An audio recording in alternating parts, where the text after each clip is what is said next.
Greetings, grace to you, and peace from God the Father and the Lord Jesus Christ. Today we will be continuing in Genesis chapter 32. Now as Jacob went on his way, the angels of God met him. Jacob said when he saw them, "This is God's camp." So he named that place Mahanaim. Then Jacob sent messengers before him to his brother Esau in the land of Seir, the country of Edom. He also commanded them, saying, "This you shall say to my lord Esau, This says your servant Jacob, I have sojourned with Laban and stayed until now. I have oxen and donkeys and flocks and male and female servants, and I have sent to tell my lord that I may find favor in your sight." The messengers returned to Jacob, saying, "We came to your brother Esau, and furthermore he is coming to meet you, and 400 men are with him." Then Jacob was greatly afraid and distressed, and he divided the people who were with him, and the flocks and the herds and the camels, into two companies. For he said, "If Esau comes to the one company and attacks it, then the company which is left will escape." Jacob said, "O God of my father Abraham, and God of my father Isaac, O Lord, who said to me, 'Return to your country and to your relatives, and I will prosper you.' I am unworthy of all the loving kindness and of all the faithfulness which you have shown to your servant. For with my staff only I crossed this Jordan, and now I have become two companies. Deliver me, I pray, from the hand of my brother, from the hand of Esau, for I fear him that he will come and attack me and the mothers with the children. For you said, 'I will surely prosper you and make your descendants as the sand of the sea, which is too great to be numbered.'" So he spent the night there.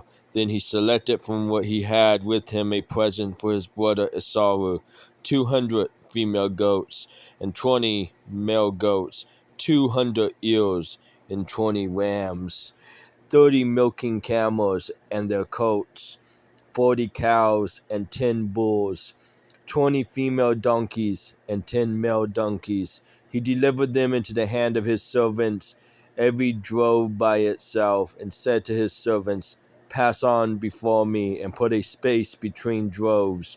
He commanded the one in front, saying, "When my brother Esau meets you and asks you, saying, 'To whom do you belong, and where are you going, and to whom do these animals in front of you belong?' then you shall say, 'These belong to your servant Jacob. It is a present sent to my lord Esau, and behold, he also is behind us." Then he commanded also the second and the third, and all those who followed the droves, saying, "After this manner you shall speak to Esau when you find him, and you shall say, 'Behold, your servant Jacob also is behind us. For he said, I will appease him with the present that goes before me. Then afterward I will see his face. Perhaps he will accept me.'" So the present passed on before him, while he himself spent the night in the camp. Now he arose that same night, and took his 2 wives, and his 2 maids, and his 11 children, and crossed the ford of the Jabbok. He took them and sat them across the stream, and he sent across whatever he had. Then Jacob was left alone, and a man wrestled with him until daybreak. When he saw that he had not prevailed against him, he touched the socket of his thigh. So the socket of Jacob's thigh was dislocated, while he wrestled with him. Then he said, "Let me go, for the dawn is breaking." But he said to him, "I will not let you go unless you bless me." So he said to him, "What is your name?" And he said, "Jacob." He said, "Your name shall no longer be Jacob, but Israel, for you have striven with God and with men and have prevailed." Then Jacob asked him and said, "Please tell me your name." But he said, "Why is it that you ask my name?" And he blessed him. So Jacob named that place Peniel, for he said, "I have seen God face to face, yet my life has been preserved." Now the sun rose upon him just as he crossed over Peniel, and he was limping on his slide.